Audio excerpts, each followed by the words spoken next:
예수 그리스도의 나심은 이러하니라. 그의 어머니 마리아가 요셉과 약혼하고 동거하기 전에 성령으로 잉태된 것이 나타났더니 그의 남편 요셉은 의로운 사람이라 그를 드러내지 아니하고 가만히 끊고자 하여 이 일을 생각할 때에 주의 사자가 현몽하여 이르되 다윗의 자손 요셉아 내 아내 마리아 데려오기를 무서워하지 말라. 그에게 잉태된 자는 성령으로 된 것이라. 아들을 낳으리니 이름을 예수라 하라. 이는 그가 자기 백성을 그들의 죄에서 구원할 자이심이라 하니라.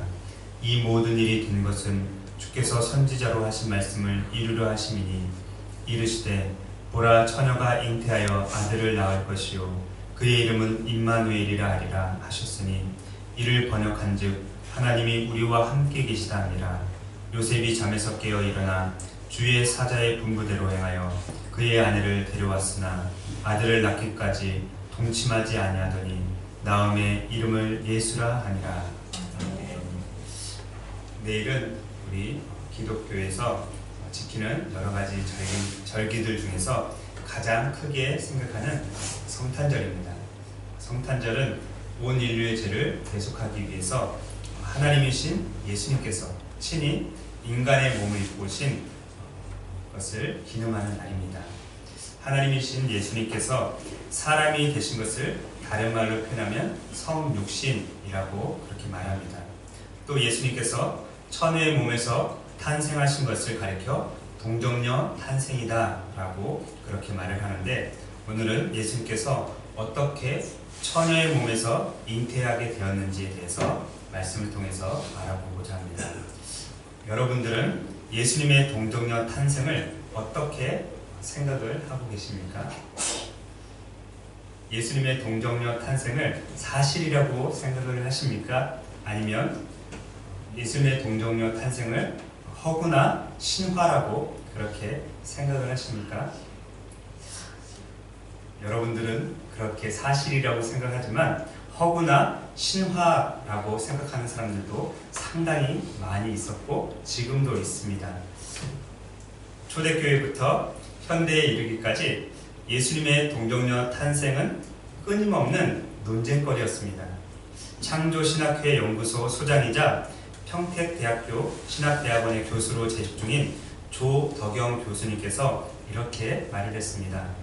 이교도들의 반대에도 있었으나 주로 유대인들이 동정녀 탄생에 대해 반대에 나섰다. 영지주의자들은 당연히 그리스도의 동정녀 탄생을 반대하였다. 현대로 오면서 자유주의 신학자들의 동정녀 탄생 기사에 대한 비판적인 입장은 더 광범위하게 되었다 라고 그렇게 말을 했습니다.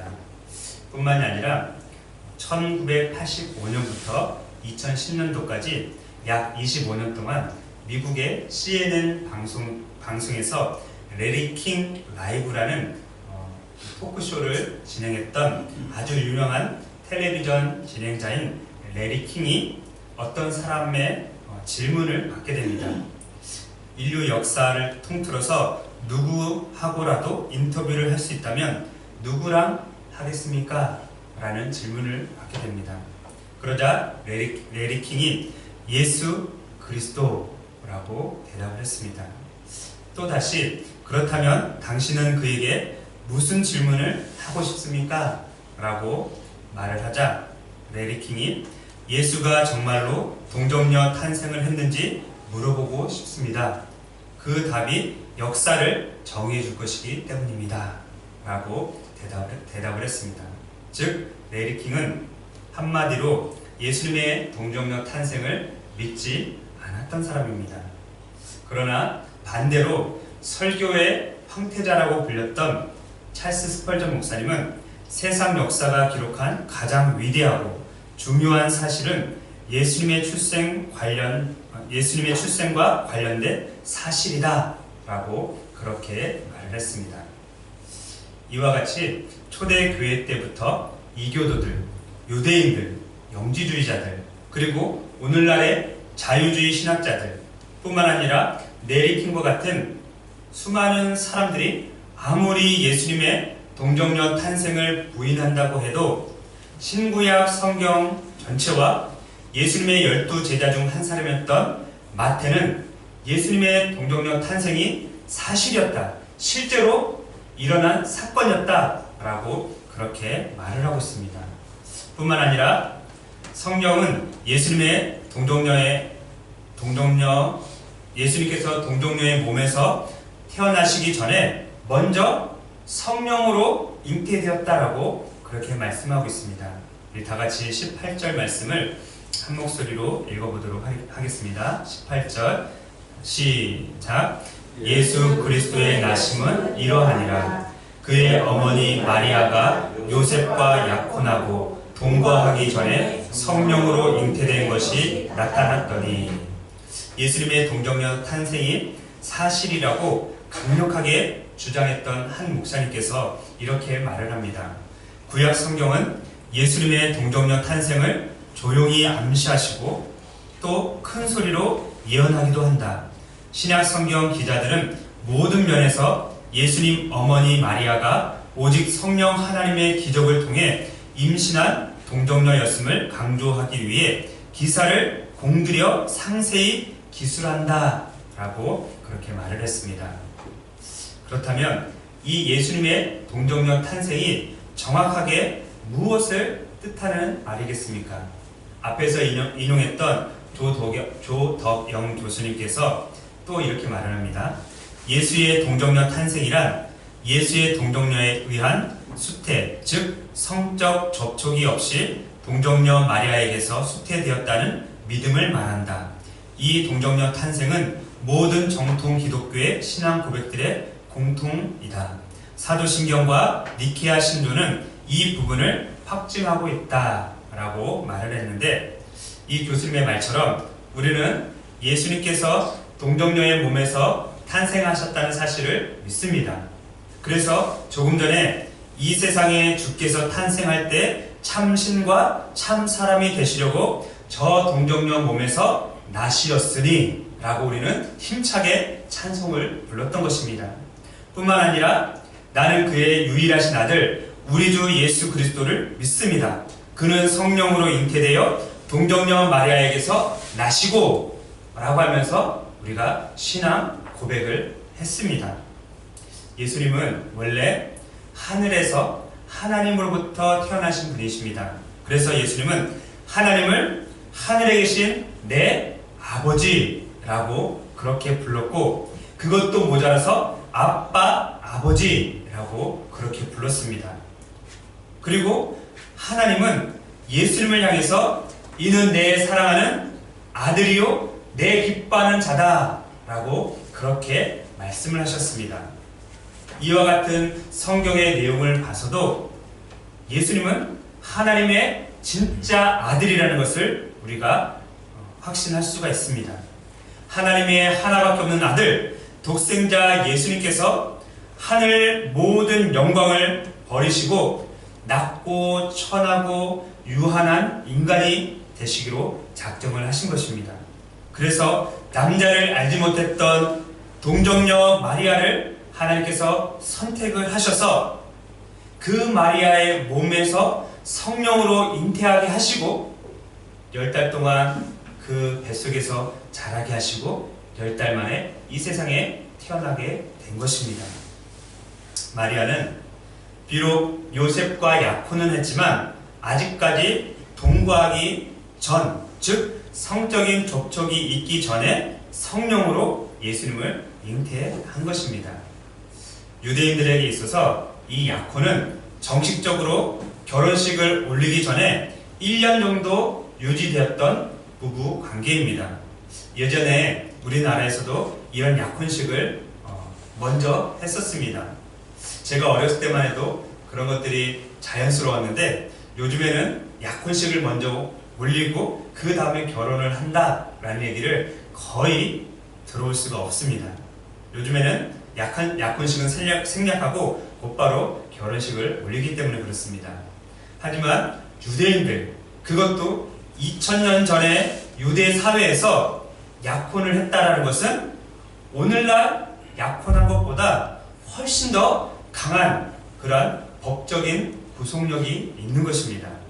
그래서 한 신학자는 유대의 젊은 여자는 남자와 약혼한 때로부터 그의 합법적인 아내로 간주되었다. 약혼식을 올리면 그때부터는 성적인 관계를 갖지 않아도 1년 동안 합법적인 부부가 된 것입니다. 하지만 이들이 비록 이렇게 약혼을 해서 합법적인 부부가 됐을지라도 정식으로 결혼할 때까지 하기 전까지는 함께 살지 않았습니다. 그리고 육체적인 관계도 금지가 되었습니다. 율법에 의하면 만약에 약혼한 어떤 처녀가 다른 남자와 부정한 육체적인 관계를 갖는다면 두 사람 모두 관음죄에 적용이 돼서 돌로 쳐 죽일 것을 명령하고 있습니다. 구약 성경에 기록된 내용을 직접 들어보시기 바랍니다. 처녀인 여자가 남자와 약혼한 후에 어떤 남자가 그를 성읍 중에서 만나 동침하면 너희는 그들을 둘 다 성읍 문으로 끌어내고 그들을 돌로 쳐 죽일 것이니 그 처녀는 성 안에 있으면서도 소리 지르지 아니하였으며 그 남자는 그 이웃의 아내를 욕보였습니다. 너는 이같이 하여 너희 가운데에서 악을 제할지니라. 성경에 율법에 분명히 기록이 되어 있습니다. 어떤 여자가 다른 남자와 약혼을 했지만 그 약혼한 남자가 아니라 또 다른 남자에게 강간을 당해서 동침을 하게 되면 둘 다 돌에 맞아 죽게 된다라고 그렇게 말합니다. 동정녀 마리아와 약혼한 사람이 누구입니까? 누구죠? 요셉입니다. 그렇다면 이 요셉의 조상이 누구신지 아나요? 짧게는 야곱. 신기하죠? 우리 구약 성경에서도 요셉의 아버지가 야곱인데 신약 성경에서도 요셉의 아버지가 야곱입니다. 짧게는 야곱, 길게는 아브라함, 그리고 그 중간에 다윗 왕이 들어있습니다. 자, 우리 다같이 1장 1절로 가보겠습니다. 1장 1절 제가 읽겠습니다. 아브라함과 다윗의 자손 예수 그리스도의 계보라. 계속해서 2절에 보면 아브라함이 이삭을 낳고 이삭은 야곱을 낳고 야곱은 유다와 그의 형제를 낳고를 계속하다가 드디어 16절을 가보세요.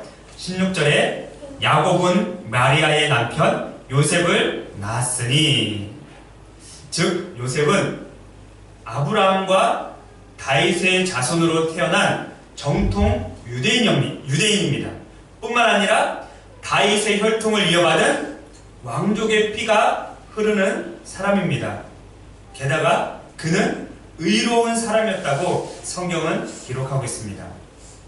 정통 유대인이면서 동시에 왕족의 피가 흐르고 거기에다 의롭기까지 한 이 요셉은 자신과 약혼한 아내가 부정으로 잉태했다는 소식을 들었을 때 어떻게 했을까요? 어땠을까요? 아마 충격을 받아서 손발이 부들부들 떨렸을지도 모르겠습니다. 그런데 그 소식을 먼저 전해받았던 마리아는 어땠을까요? 더 충격. 그렇죠. 내가 남자도 모르는 사람인데, 그리고 약혼한 남편이 있는 사람인데 어떻게 내 몸에 아기가 생길 수가 있었을까? 더 충격을 받았을 것입니다. 그런데 지금 마태는 마리아 얘기는 하지 않고 지금 요셉 이야기만 하고 있습니다. 자신과 약혼한 아내가 부정으로 잉태했다라는 소식을 처음 듣고는 어안이 번벙할 정도로 놀랐고 어찌할 바를 몰랐던 요셉이었습니다. 그리고 그렇게 부정한 여자는 돌로 쳐 죽여야 한다는 율법 조항을 누구보다도 더 잘 알고 있는 사람이었습니다. 그래서 그 사실을 아무에게도 알리지 않고 가만히 혼인 관계를 끊으려고 했던 것입니다. 요셉은 아무리 생각을 하고 또 생각을 해도 이해가 되지 않았습니다. 납득이 가지 않았습니다. 어떻게 마리아에게서 나 말고 다른 남자가 생긴 거지? 마리아는 남자를 전혀 알지 못하는 사람인데, 마리아는 절대로 부정을 저지를 그런 여자가 아닌데 이 일을 도대체 어떻게 처리해야 되지? 만약 마리아와 관계가 끊어지면 나는 어떻게 되는 거지? 이러한 생각이 꼬리에 꼬리를 물다가 스르르르 잠이 들고 말았습니다. 얼마나 깊이 잠들었는지 모르겠지만 바로 그때 한 천사가 나타나서 이렇게 말합니다. 우리 20절과 21절을 보시기 바랍니다. 20절 중반절부터 제가 21절까지 읽겠습니다. 다윗의 자손 요셉아, 내 아내 마리아 데려오기를 무서워하지 말라. 그에게 잉태된 자는 성령으로 된 것이라. 아들을 낳으리니 이름을 예수라 하라. 이는 그가 자기 백성을 그들의 죄에서 구원할 자이심이라 하니라. 아멘.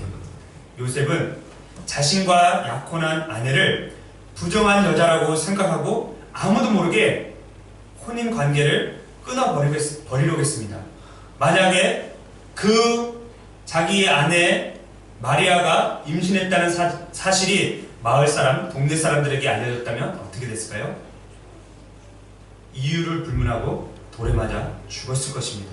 그래서 요셉은 의로운 사람이었기 때문에, 착한 사람이었기 때문에, 하나님을 잘 섬기는 사람이었기 때문에 조용히 아무도 모르게 관계를 끊으려고 했던 것입니다.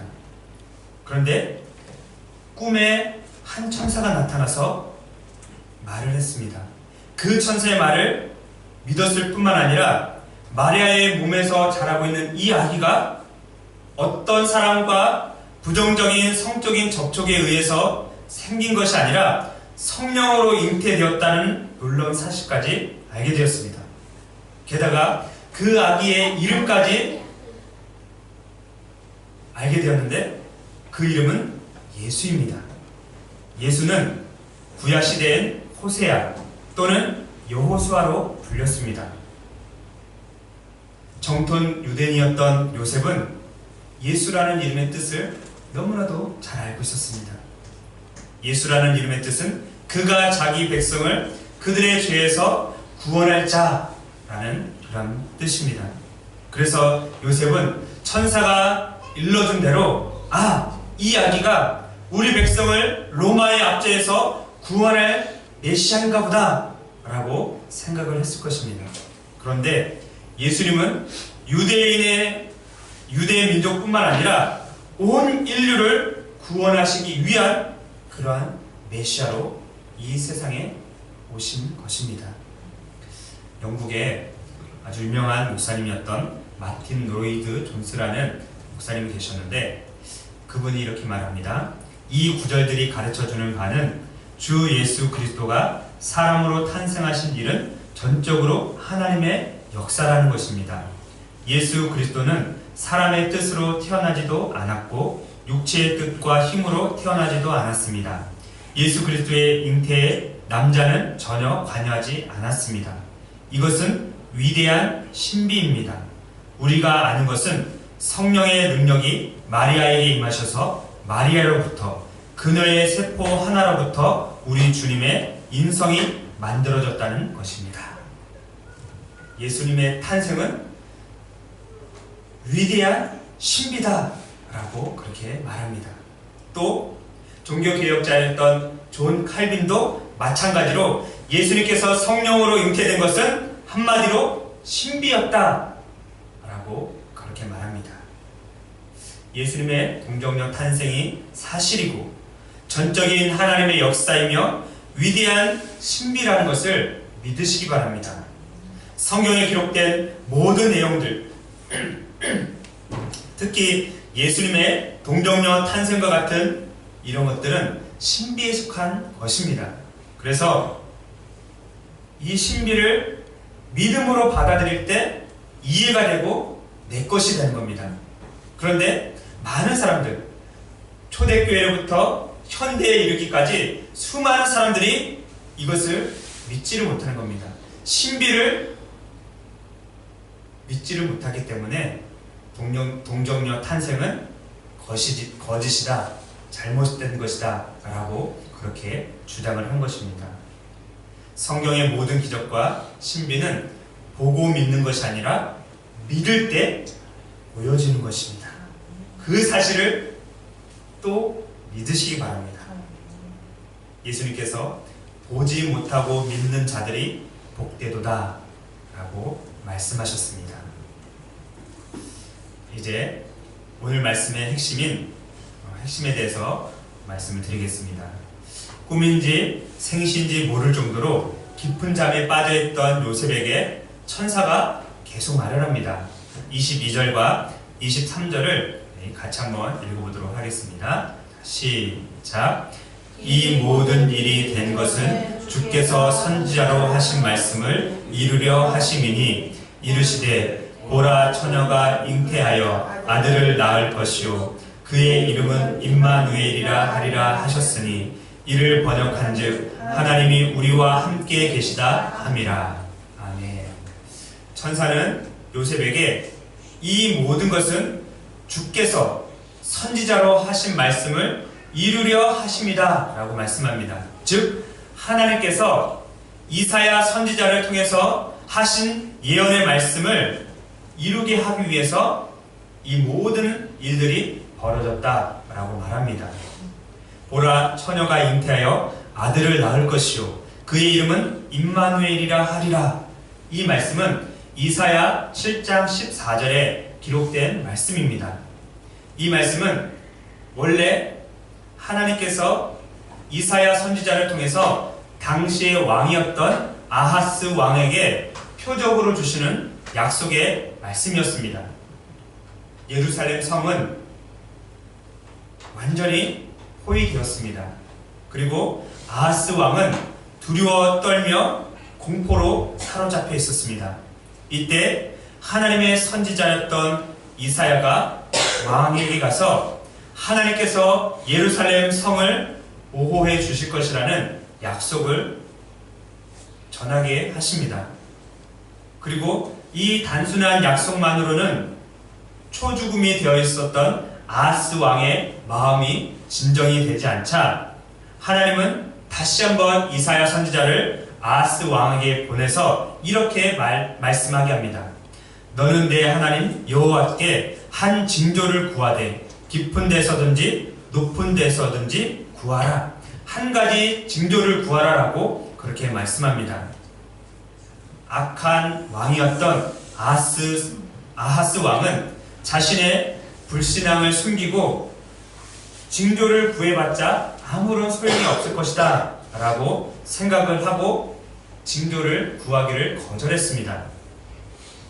그러자 이사야 선지자가 이 아하스 왕을 심하게 꾸짖은 후에 이렇게 말을 했습니다. 주께서 친히 징조를 너희에게 주실 것이라. 보라 처녀가 잉태하여 아들을 낳을 것이요 그의 이름을 임마누엘이라 하리라. 악한 왕이었던 아하스 왕이 징조를 구하지 않자 하나님께서 이사야 선지자를 통해서 주께서 친히 징조를 너희에게 주실 것이다. 그리고 보라 처녀가 잉태하여 아들을 낳을 것인데 그 이름이 임마누엘이 되리라 라고 말씀하셨습니다. 그리고 수백 년, 약 700년에서 800년의 시간이 흐른 후에 예수님께서 이 동정녀 마리아의 몸에 성령으로 잉태되었을 때 천사가 이 징조가 이루어졌다라고 그렇게 요셉에게 말을 하고 있는 것입니다. 메시아가 처녀의 몸에서 태어날 것이라는 예언은 이미 구약성경 창세기 3장에 기록이 되어 있습니다. 아담과 하와가 뱀 속에 들어간 사탄의 유혹에 못 이겨서 하나님의 말씀에 불순종을 하게 됩니다. 그래서 절대 금하신 선악과 열매를 따먹고 타락을 하게 됩니다. 사람이 타락한 후에 하나님께서 아담에게는 얼굴에 땀을 흘리고 평생토록 수고해야 그 소산을 먹을 수 있을 것이다 라고 말씀합니다. 그리고 하와에게는 임신하는 고통을 더하고 수고해서 자식을 낳을 것이다 라고 말을 했습니다. 그리고 뱀에게는 배로 땅을 기어다닐 것이고 그 동안에 흙을 먹게 될 것이다 라고 말합니다. 그렇게 말씀하신 후에 이렇게 말씀하시는데, 내가 너로 여자와 원수가 되게 하고 내 후손도 여자의 후손과 원수가 되게 하리니 여자의 후손은 내 머리를 상하게 할 것이요 너는 그의 발꿈치를 상하게 할 것이니라. 이 말씀이 창세기 3장 15절에 기록이 되어 있는데, 이 예언의 말씀이 이사야 선지자를 통해서 다시 한번 선포되었고, 또 성령을 통해서 잉태되었던 동정녀 마리아의 몸에서 태어날 예수님을 통해서 온전히 성취가 된 것입니다. 그래서 한 신학자는 이렇게 말을 했습니다. 메시아가 처녀에게서 난다는 것은 처음부터 암시되었다. 그가 여자의 후손이 될 것을 말씀하는데, 이는 곧 메시아가 남자의 후손이 아닌 여자의 후손일 것임을 뜻하는 것이다. 그리스도께서 처녀에게 나신 것은 그의 탄생이 초자연적인 성격을 띠게 하기 위함이었을 뿐 아니라 그의 탄생이 흠없고 순결하며 죄의 얼룩이 없게 하기 위함이기도 했다. 우리가 조금 읽었던 18절 말씀을 보시면, 예수 그리스도의 나심은 이러하니라. 그의 어머니 마리아가 요셉과 약혼하고 동거하기 전에 성령으로 잉태된 것이 나타났더니, 보통 우리 지난번에도 말씀을 드렸지만 선지자들이나 아니면 어떤 사람을 기록할 때 누구누구의 아들 누구, 그러니까 자기 아버지의 이름을 밝히는데, 지금 18절에 보면 어머니 마리아, 아버지 요셉이라고 하지 않고 어머니 마리아가 요셉과 약혼하고 동거하기 전에 성령으로 잉태되었다 라고 말씀을 하고 있습니다.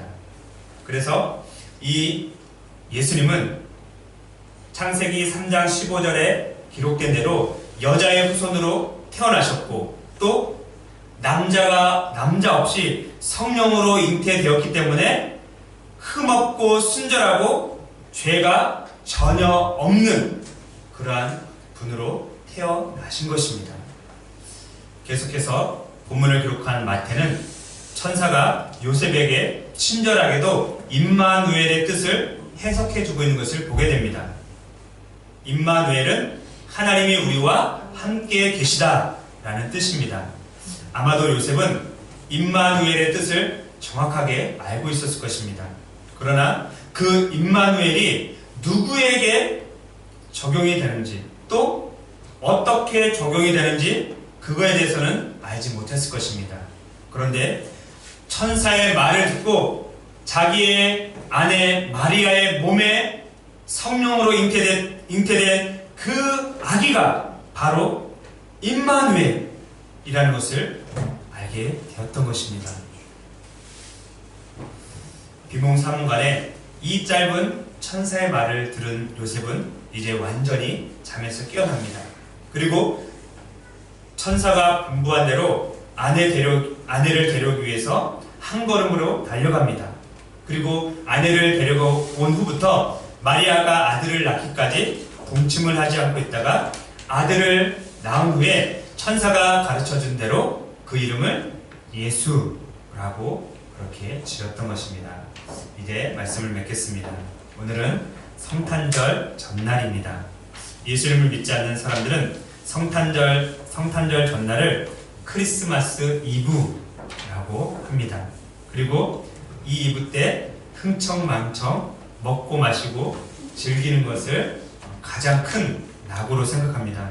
제가 조금 전에 저희 아버지를 모시러 가면서 보통은 라디오를 잘 안 듣는데 라디오를 딱 틀었더니 이런 내용이 흘러나왔습니다.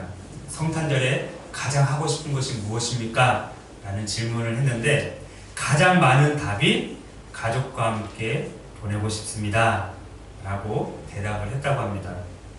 그래서 그 라디오 진행자가 그렇죠, 성탄절에 가족과 함께 먹고 영화 한 편 보고 그냥 집에서 뒹굴뒹굴 하면 성탄절을 잘 보내는 거죠 라고 얘기를 했습니다. 세상 사람들은 그렇게 말할지라도 우리는 절대로 그렇게 이야기를 하면 안 됩니다. 물론 우리도 이 세상 사람들이기 때문에 성탄절에 또는 성탄절 이브 때 거룩하게 교회에서 찬송만 부르고 예배만 드리고 있을 필요는 없습니다. 우리도 가족과 함께 지내야 되고 또 맛있는 것도 먹으러 가야 되고 또 선물도 주고 받을 필요 있습니다. 그러나 더 중요한 것은 예수님께서 이 세상에 육신의 몸을 입고 오신 성탄절의 의미를 바로 깨닫는 것입니다. 그리고 그 깨닫는 것을 우리가 삶으로 나타내는 것입니다. 그리할 때 진정한 기쁘다 구주 오셨네 만백성 맞으라가 되는 것입니다. 그리고 임마누엘로 오신 그 예수님을 우리는 기쁘게 맞을 준비를 하고 있어야만 하는 것입니다.